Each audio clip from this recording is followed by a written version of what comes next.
लक्ष्मण काशीनाथ परब वाळपबली हिंगात हे साहेब म्हणून आसा तेन्ना आमचो 9 दिसांचो गणपती आसता वाळपबली हिंगा 9 दिसांचो. काल आमचे एक प्रोग्राम जालो आमचो घुमट आरती स्पर्धा आनी आयज भजन जालें आमचें. आयज महापुजा आनी आमी एक डेकोरेशन केलां हे फाटल्यान दिसता ते डेकोरेशन आमचेच म्हणजे पिशीन हे केल्यान आनी इको म्हणजे अशें नॅचरल केला आमी तो.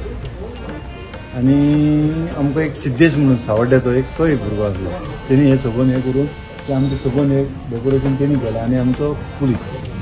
साधारण किती लागले तुमकां डेकोरेशन? डेकोरेशन करपाक आमकां एक 5-6 दीस लागले.